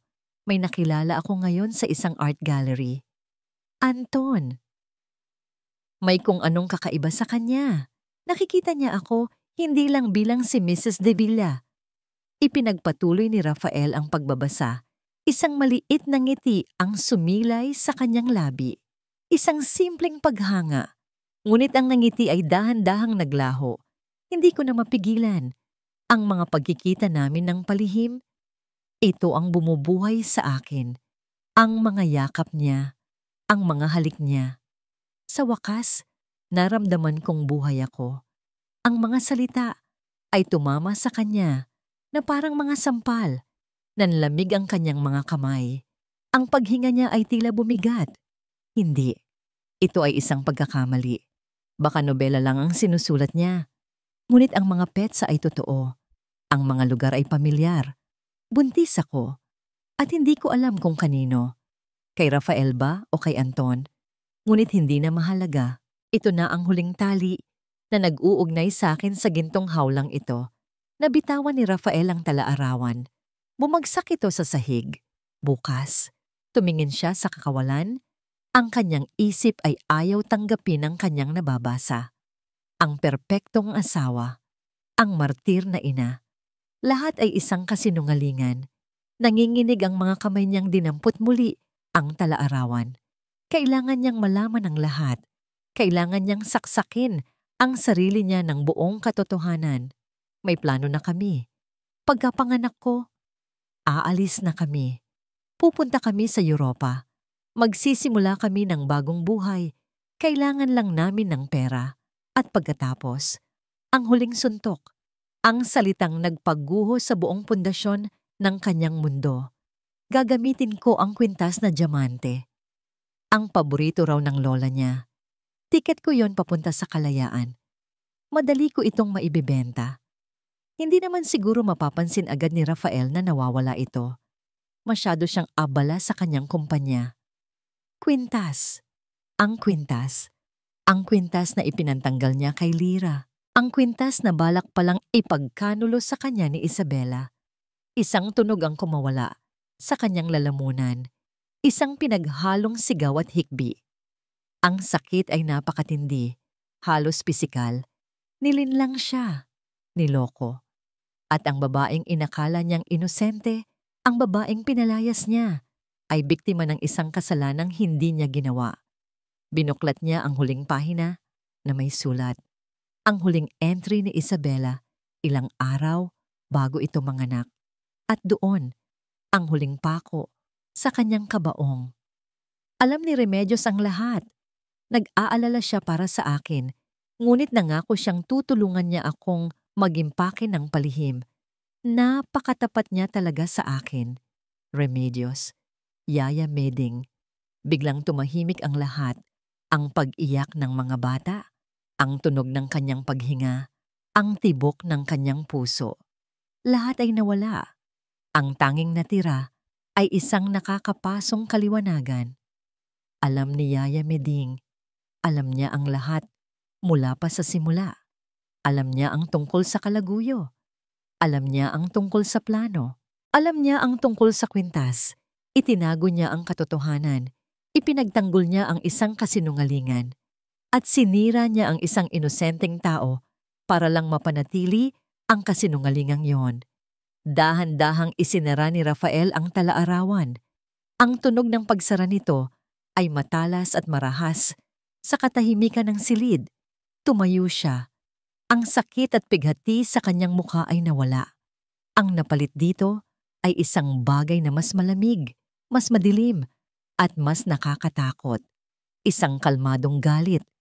Isang galit na kayang magsunog ng buong mundo. Ang kanyang mga mata ay nag-apoy. Isang apoy na kulay itim. Tumingin siya sa direksyon ng pintuan na para bang nakikita niya ang taong nasa likod nito. Isang pangalan lang ang nasa isip niya. Isang pangalan na binigkas niya sa isang bulong na puno ng yelo at bakal. Yaya Meding! Naglakad si Rafael palabas ng silid ni Isabela. Hawak ang talaarawan na parang isang sandata. Bawat hakbang niya sa pasilyo ay mabigat at may layunin. Ang ingay mula sa nursery ay hindi na niya pinapansin. Ang tanging naririnig na lang niya ay ang malakas na pagtibok ng kanyang puso. Isang tambol na nagbabadya ng digmaan. Naabutan niya si Yaya Meding sa labas ng nursery. Inaalo ang isa sa mga bata. Ngunit kahit ang pag-aalaga nito ay tila isang pagkukunwari na ngayon sa kanyang paningin. Yaya Meding, sabi niya. Ang kanyang boses ay kalmado, ngunit ang lamig nito ay sapat na para patigilin ang sinuman sa kanilang ginagawa. Lumingon si Yaya Meding at nang makita nito ang ekspresyon sa mukha ni Rafael, isang kislap ng takot ang dumaan sa kanyang mga mata. Sir Rafael, may problema po ba? Sumama ka sa akin sa opisina, utos niya. Ngayon din. Sa opisina, ang tensyon ay halos nakakasakal. Umupo si Rafael sa kanyang silya sa likod ng malaking lamesa, habang si Yaya Meding ay nanatiling nakatayo sa gitna. Ang kanyang mga kamay ay magkadikit sa kanyang harapan na parang isang nasasakdal sa isang korte. Hindi nagsalita si Rafael. Dahan-dahan, Binuksan niya ang talaarawan at inilapag ito sa lamesa, nakabukas sa isang pahina sa gitna. Pagkatapos ay itinulak niya ito papunta sa direksyon ni Yaya Miding. Isang tingin lang. Isang tingin lang sa pamilyar na sulat kamay ni Isabela ang kinailangan. Ang kulay ay nawala sa mukha ni Yaya Miding. Ang kanyang mga labi ay bahagyang bumukas, ngunit walang tunog na lumabas. Kilala mo ba ang sulat na iyan? Tanong ni Rafael. Ang kanyang boses ay isang bulong na puno ng panganib. Sir, hindi ko po alam kung ano. Huwag kang magsinungaling sa akin, Remedios, sabi ni Rafael. Ginagamit ang tunay nitong pangalan sa unang pagkakataon sa loob ng maraming taon. Ang paggamit nito ay parang isang sampal. Huling pagkakataon mo na ito para sabihin sa akin ang totoo. Napalunok si Yaya Miding. Ang kanyang mga mata ay lumipat mula sa talaarawan patungo sa mukha ni Rafael. Naghahanap ng kahit anong butas para makatakas. Ngunit wala. Ang mga mata ni Rafael ay sarado na. Mga pader na bato na walang awa. Binuklat ni Rafael ang huling pahina at binasa ito ng malakas. Alam ni Remedios ang lahat. Nag-aalala siya para sa akin, ngunit nangako siyang tutulungan niya akong mag-impake ng palihim. Napakatapat niya talaga sa akin. Ang bawat salita ay parang isang pako na ibinabaon sa dibdib ni Yaya Miding. Nang matapos si Rafael, ang katahimikan ay nakakabingi at pagkatapos, nabasag si Yaya Miding. Ang kanyang mga tuhod ay nanghina. Napaluhod siya sa sahig at isang malakas na hagulgol ang kumawala mula sa kanyang lalamunan. Isang tunog ng pighati, pagkakasala at desperasyon. Patawarin niyo ako, sir. Sigaw niya. Ang kanyang boses ay basag. Patawarin niyo ako. Bakit, Sahid? Tanong ni Rafael. Ang kanyang boses ay nanatiling malamig. Hindi natitinag sa mga luha. Bakit mo itinago ito sa akin? Para protektahan kayo. Sagot ni Yaya Miding sa gitna ng kanyang pag-iyak.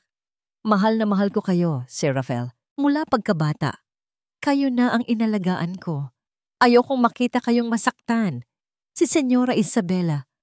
Mahal na mahal ninyo siya. Kung nalaman ninyo ang totoo, wawasakin kayo nito. At ang ginawa mo? Sa tingin mo, hindi ako winasak? Tumayo si Rafael. Ang kanyang boses ay nagsimulang tumaas, puno ng sakit. Hinayaan mo akong mabuhay sa isang kasinungalingan. Hinayaan mo akong sambahin ang alaala ng isang babaeng nagtaksil sa akin. Ginawa ko yon para sa kapakanan ninyo, para sa pangalan ng pamilya. At si Lyra, sabi ni Rafael, ang pangalan ay tila isang hiwa sa kanyang lalamunan. Anong kinalaman niya dito? Bakit mo siya sinira? Dahil isa siyang banta. Sigaw ni Yaya Miding, ang kanyang mukha ay puno ng luha at galit.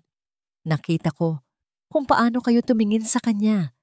Nakita ko ang pagbabago sa inyo. Natakot ako na baka palitan niya ang lugar ni Senyora Isabela sa puso ninyo. Isang hamak na katulong, hindi siya karapat-dapat. Kailangan kong protektahan ang alaala ni Senyora, ang perpektong pamilya na binuo ninyo. Sa wakas, naintindihan ni Rafael ang lahat. Ang lahat ng ito ay hindi dahil sa pagiging tapat kay Isabela. Ito ay dahil sa isang baluktot na pagmamahal at katapatan sa kanya. Isang pagmamahal na naging lason, isang katapatan na naging obsesyon. Ginawa ni Yaya Miding ang isang imahe ng perpektong pamilya sa kanyang isipan at handa siyang sirain ng sinuman na susubok na basagin ang ilusyong yon. Ang pamilyang sinasabi mo, sabi ni Rafael, ang kanyang boses ay basag na sa emosyon, ay matagal nang wasak. At ikaw ang nagtago ng mga basag na piraso sa ilalim ng alpombra. Huminga siya ng malalim, pinipigilan ang sarili niyang mga luha. Tumayo ka. Utos niya. Dahan-dahang tumayo si Yaya Miding, ang kanyang katawan ay nanginginig. Kunin mo ang mga gamit mo, sabi ni Rafael. Ang kanyang mga salita ay pinal at walang awa. Ayoko nang makita pa ang mukha mo sa pamamahay na ito. Mula ngayon, hindi na kita kilala. Nanlaki ang mga mata ni Yaya Meding, puno ng hindi paniniwala. Sir, hindi, hindi ninyo magagawa ito sa akin. Saan ako pupunta? Ang buong buhay ko. Umalis ka na, sabi ni Rafael tumalikod. Iyon na ang huling salitang sasabihin niya dito. Narinig niya ang paghikbi ni Yaya Meding sa kanyang likuran. Ang mga salitang puno ng pagsusumamo, ngunit hindi na siya lumingon. Tinawag niya ang security sa intercom. Samahan ninyo si Remedios palabas ng gate at siguraduhin ninyong hindi na siya makakabalik kailanman. Nang marinig niya ang pagsara ng pinto, nang maramdaman niyang nag-iisa na lang siya sa silid, doon na bumigay ang kanyang lakas. Napaupo siya sa kanyang silya, hindi, bumagsak siya. Ang bigat ng katotohanan, ang pagtataksil ni Isabela, ang panlilinlang ni Meding, at ang sarili niyang katangahan ay dumagan sa kanya ng sabay-sabay. Isang kasalanan, isang napakalaking kawalan ng hustisya ang ginawa niya sa isang inosenteng babae, Lira. Ang kanyang pangalan ay isang panalangin at isang sumpa sa kanyang mga labi. Ang pag-iyak ng mga bata mula sa nursery ay tila isang panawagan, isang paalala ng kanyang pagkukulang. Bigla siyang napabangon. Ang pagsisisi ay walang magagawa kung hindi siya kikilos. Kailangan niya itong hanapin. Kailangan niyang humingi ng tawad. Kahit hindi siya nito mapatawad, kailangan niyang subukan. Kinuha niya ang susi ng kanyang sasakyan mula sa labita. Walang plano, walang direksyon. Ang tanging alam lang niya ay ang pangalan ng bayan nito sa Laguna. Nagmamadali siyang lumabas ng opisina. Ang kanyang puso ay puno ng isang desperadong misyon. Habang pababa siya ng hagdanan, isang bulong ang paulit-ulit na lumalabas sa kanyang bibig. Isang mantra na dala ng hangin. Lira, patawarin mo ako. Lira, patawarin mo ako. Ang pagbabalik sa Laguna ay parang pagbabalik sa isang bangungot na matagal na niyang tinakasan. Ang balita, tulad ng apoy sa tuyong damo, ay nauna pang dumating kaysa sa kanya. Ang mga tingin ay parang maliliit na karayom na tumutusok sa kanyang likod sa tuwing siya'y naglalakad sa palengke. Ang mga bulungan ay humahabol sa kanya, mas malupit at mas detalyado kaysa dati. Bumalik na ang magnanakaw. Hindi na nakontento sa probinsya, sa Maynila na nanggantsyo. Para makatulong sa kanyang mga magulang at para na rin hindi mabaliw sa loob ng kanilang maliit na bahay, nagtrabaho si Lira sa isang maliit na karinderya sa bayan. Ang sahod ay kakarampot at ang amoy ng mantika at usok ay kumakapit sa kanyang buhok at damit. Ngunit ang trabaho, kahit gaano kababa, ay nagbibigay sa kanya ng dahilan para bumangon sa umaga. Isang maulan na hapon, habang nagpupunas siya ng isang mesang malagkit, isang tunog ang pumukaw sa atensyon ng lahat sa loob ng karinderya. Ang tunog ng isang makinang pamilyar, ngunit hindi nababagay sa lugar na yon. Sa labas, sa gitna ng putik at mga tricycle, isang makinang na itim na sasakyan ang huminto. Isang mamahaling European car na tila isang alien na napadpad sa kanilang simpleng bayan. Napatigil ang lahat.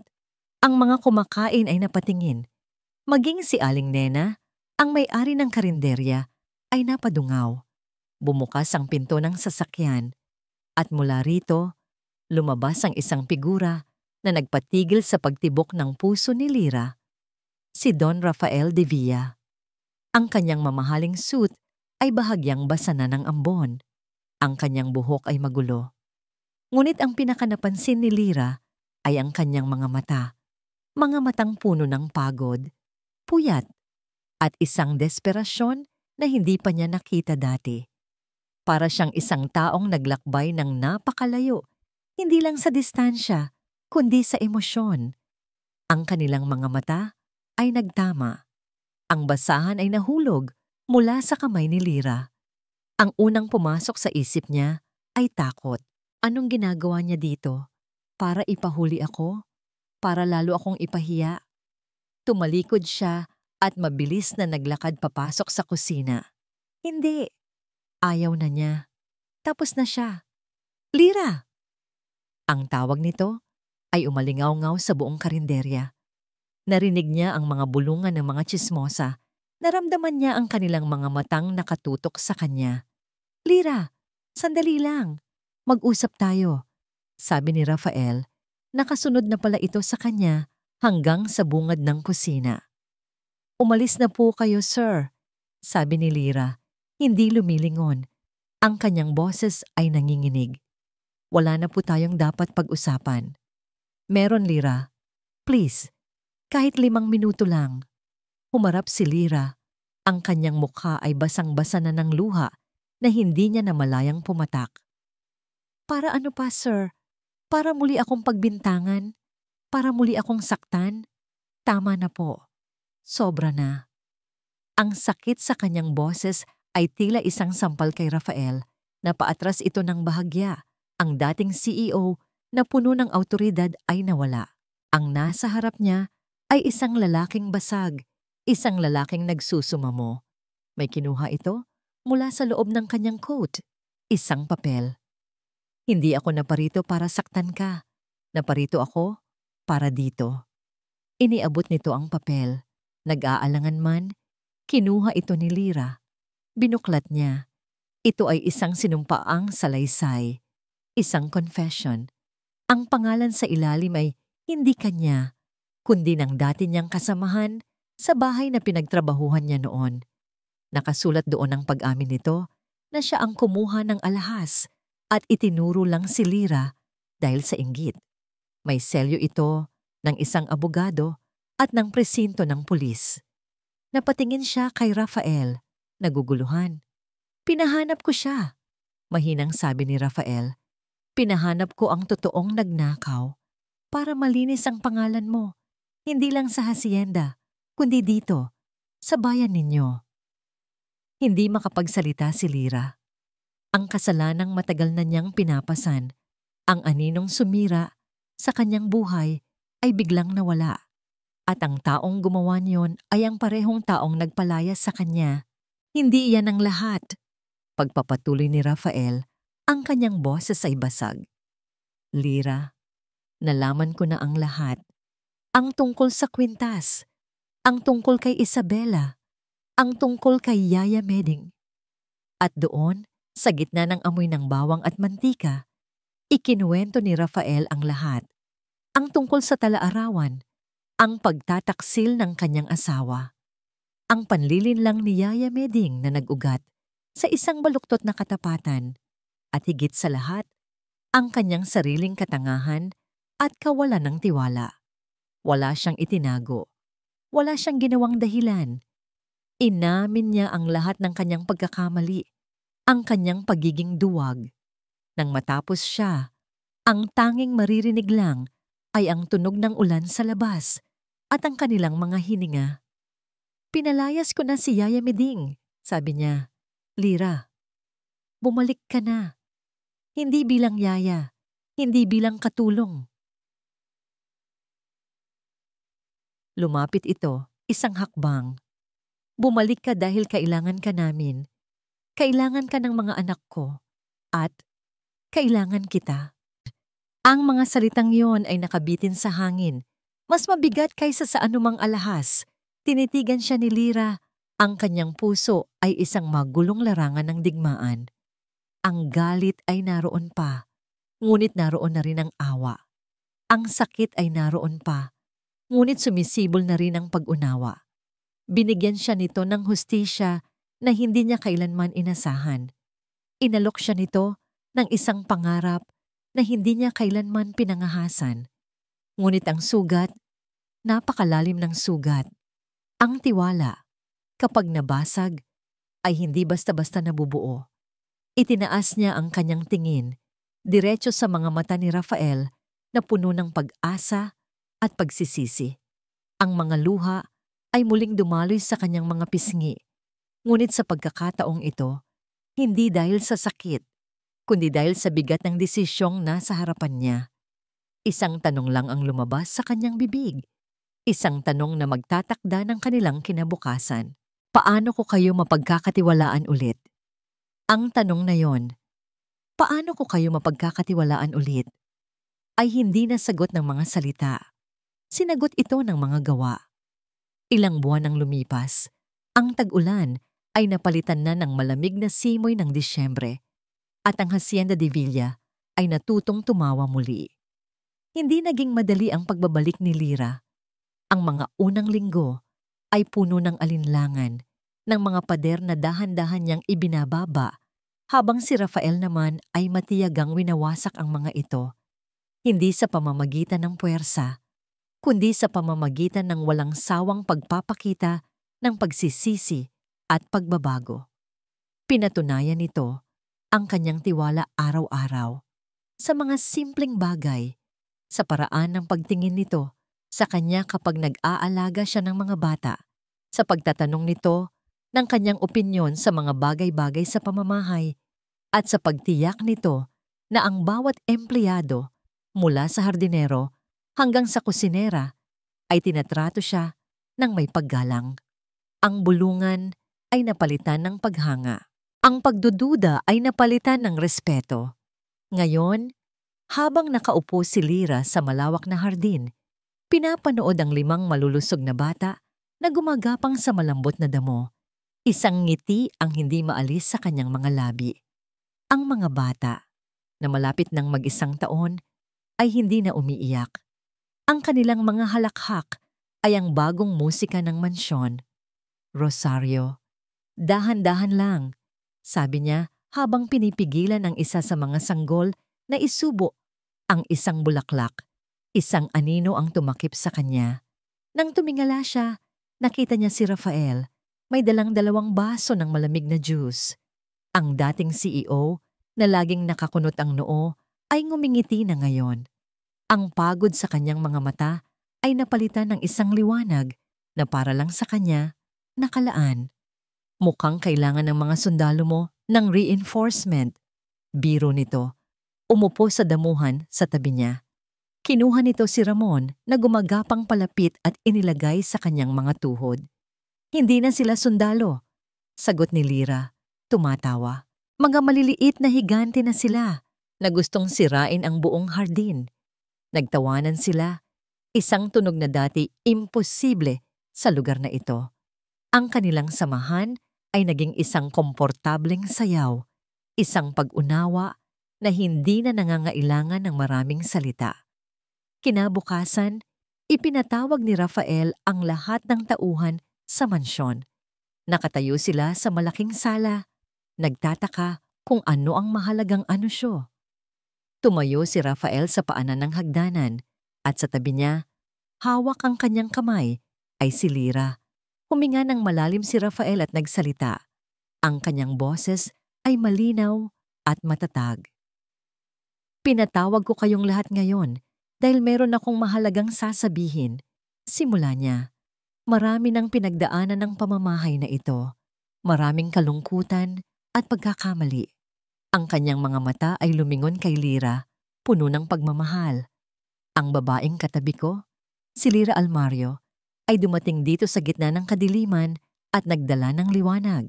Ngunit ang liwanag na yon ay sinubok na patayin ng mga kasinungalingan at ng sarili kong kahinaan.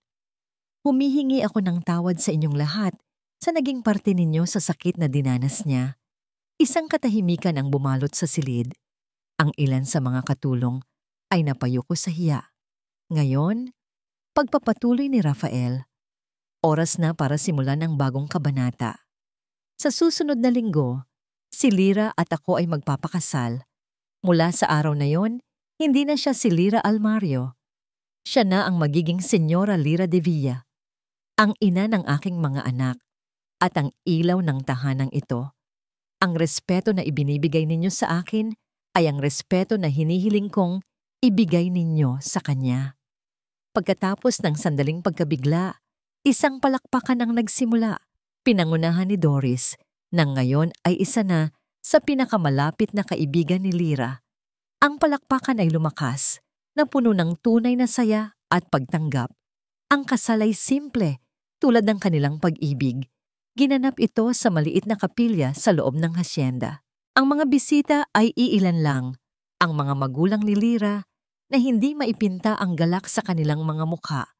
At ang pinakamatatapat na tauhan ng mansyon, nagsuot si Lyra ng isang simpleng puting bestida, walang mamahaling palamuti. Ang tanging alahas niya ay isang kwintas na may maliit na perlas, regalo mula kay Rafael. Habang naglalakad siya sa pasilyo, ang kanyang mga mata ay nakatuon lamang sa lalaking naghihintay sa kanya sa dulo. At sa tabi nito, nakaupo sa isang espesyal na upuan, ang 5 dahilan ng kanilang pag-ibig, sina Rico, Ramon, Rosario, Rafaela, at Raquel. Lahat ay bihis na bihis. Masayang iwinawagayway ang kanilang maliliit na kamay. Nang magtama ang kanilang mga mata, ang lahat ng sakit ng nakaraan ay tuluyan ng naglaho. "Tinatanggap kita," sabi ni Rafael. Ang kanyang boses ay nanginginig sa emosyon. "Bilang aking kabiyak, sa hirap at ginhawa. Pangako, hindi ko nabibitawan ang tiwalang ibinigay mo sa akin." "At tinatanggap kita," sagot ni Lyra. Ang mga luha ng saya ay dumadaloy sa kanyang pisngi. "Bilang aking asawa, ang ama ng aking mga anak. Pangako, pupunuin ko ng musika at pagmamahal ang bawat araw ng buhay natin." Gabi na. Ang mansyon ay tahimik. Ngunit hindi ito ang dating malamig na katahimikan. Ito ay isang katahimikan na puno ng kapayapaan. Sa nursery, isa-isang pinapatulog ni Lyra ang mga bata. Hawak niya sa kanyang bisig si Raquel, habang marahang humihimig ng pamilyar na oyayi. Naramdaman niya ang isang pares ng kamay na yumakap sa kanya mula sa likuran. Ang pamilyar na amoy ni Rafael. Ipinatong nito ang kanyang baba sa balikat ni Lyra. Sabay silang nakatingin sa mga natutulog na anghel. Sila ang nagsimula ng lahat. Bulong ni Rafael. Ang kanilang pag-iyak ang nagdala sa'yo sa akin. At ang kanilang pagtawa ang nagbubuklod sa atin ngayon. Sagot ni Lyra. Nanatili sila sa ganoong posisyon. Pagkatapos ay naramdaman ni Lyra ang isang kamay ni Rafael na marahang bumaba mula sa kanyang bewang at humimlay sa kanyang tiyan. Isang lihim na sila lang dalawa ang nakakaalam. Isang bagong himala. Isang bagong buhay na nagsisimulang mabuo sa loob niya. Ngumiti si Lyra. Ipinatong ang kanyang kamay sa ibabaw ng kamay ni Rafael. Isang pamilya ng 7.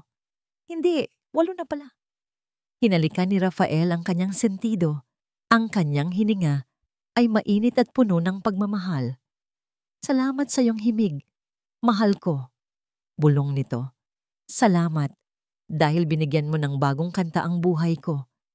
At sa ilalim ng liwanag ng buwan, sa isang mansyon na dating puno ng pighati, ngunit ngayoy puno na ng pag-ibig, ang bagong kabanata ng Hacienda de Villa ay nagsimula na. At dito po nagtatapos ang kwento ni Lyra at Rafael at ang bagong kabanata ng Pamilya de Villa. Maraming salamat po sa inyong lahat, aming mga minamahal na tagapakinig, sa pagsama ninyo sa amin sa bawat kabanata ng kanilang paglalakbay. Mula sa unang himig ng himala hanggang sa huling nota ng kaligayahan, naramdaman namin ang inyong suporta at pagmamahal. Habang isinusulat ko ang kwentong ito, kasama ninyo akong umiyak sa mga pagsubok ni Lyra, nainis sa mga kasinungalingan, at kinilig sa mga simpleng sandali ng pag-asa. Dahil higit sa lahat, ang kwento ng Hacienda de Villa ay isang paalala na ang tunay na pag-ibig ay hindi lang puro tamis at kilig. Ito ay tungkol sa pagpapatawad sa mga pagkakamali ng nakaraan at sa pagbuo ng tiwala na kayang tibagin ang kahit anong pader ng pagdududa. Ito ay isang paalala na kahit sa pinakamadilim na gabi, laging may sisikat na umaga at ang himig ng pag-asa ay laging mahahanap sa isang pusong tapat at marunong magmahal. Kaya naman, inaanyayahan ko po kayo na mag-iwan ng comments sa ibaba. Ano ang paborito ninyong eksena? Anong aral ang pinakapumatak sa inyong puso?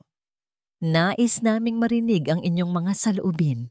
Muli, mula sa aking puso, maraming salamat po. Hanggang sa susunod nating kwentuhan.